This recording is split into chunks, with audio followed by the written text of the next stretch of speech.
in the effort to assassinate Donald Trump. What went right? Immediate response where they surrounded Donald Trump as they should have and got him off that stage.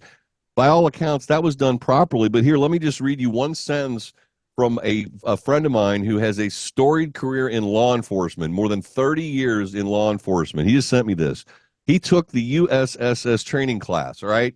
He had a reason to do that. He's in charge of some sites. Anyway, they stress you always, always, always control the high points within 500 to 1,000 yards, sight distance of the podium. They try to put USSS counter sniper teams on the highest points, et cetera, et cetera. Sir, I shoot modern sporting rifles regularly. I know how easy it is to hit a target with one at 150 yards. That was the most perfect vantage point to take a shot at the former President Donald Trump, and yet no one was on the damn roof or even paying attention. Your analysis, Daniel Davis. Welcome back. Even I'll start off on the podium. It was certainly good the way they immediately just literally leapt on him, and that was fine. But then there was some problems even after that, because after they stood him up, they got kind of around him, but his head was still above everyone. It was still completely visible, and they stood there for what seemed like an eternity. Now, at that particular moment, nobody knows if there's one shooter, if there's multiple shooters, if this was designed to draw the fire and the attention of everybody else, and then when they're looking that way, then another shooter pops up here, which is entirely reasonable and probable. Absolutely. From an enemy perspective. They don't know that, so they have to assume it's a dangerous situation and immediately get him out of the scene. But for whatever reason, they just stood there for an interminable period and then finally got him out. And all the way he's going down those stairs, you see, I mean, from the chest up, you see him visible most of the time. So I don't even understand that part of it. But, man, it gets a lot worse when you start looking at that location, because I'll just tell you, that position there, when you look at the aerial shot of the situation, that it's one of only like 3 or 4 places there even could be an enemy sniper. And that's, of course, the primary place you would be. And there needs to be some hard questions asked and some answers demanded of the people who were in charge of setting this up. Because there's no, I mean, you said yourself there, it's self-evidently obvious why you would not even leave such a direct line of shot. That was the for danger spots, and yet it wasn't even covered. Well, and I learned today the local police had a watch post inside the building that punk murderer climbed on top of. And then a police officer actually climbed up a ladder, saw him, he turned around and pointed his rifle at him, and the police officer slunk back down the ladder. No word that he tried to communicate with anybody, raising all kinds of questions, which we've been talking about a lot this morning. Do they not have unified comms between the Secret Service and local law enforcement? Couldn't he got on a radio and said, there's a guy in a building with a gun, for God's sake? I mean, yeah, and you know, and I actually covered this in some detail in a show on my channel last night, where I methodically looked at the timeline here, and it is again, I stress there needs to be some really hard answers or questions asked and answers given, because something is not lining up here. I'm just going to be honest with you.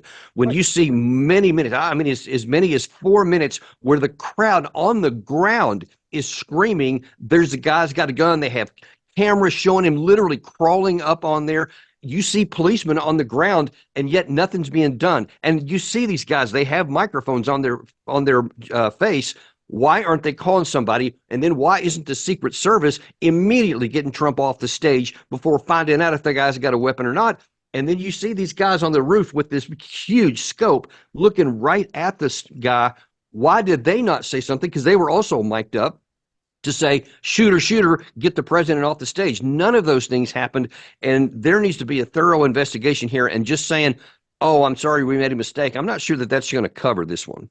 Well, I agree with you all day long, but then again, you know, a lot of people have, like, they look at the Warren report on the Kennedy assassination. Nobody's believed that. That came out, a year plus later after the assassination. How long are we going to be on pins and needles on this before we finally get a definitive answer on the reason for this epic failure on so many levels?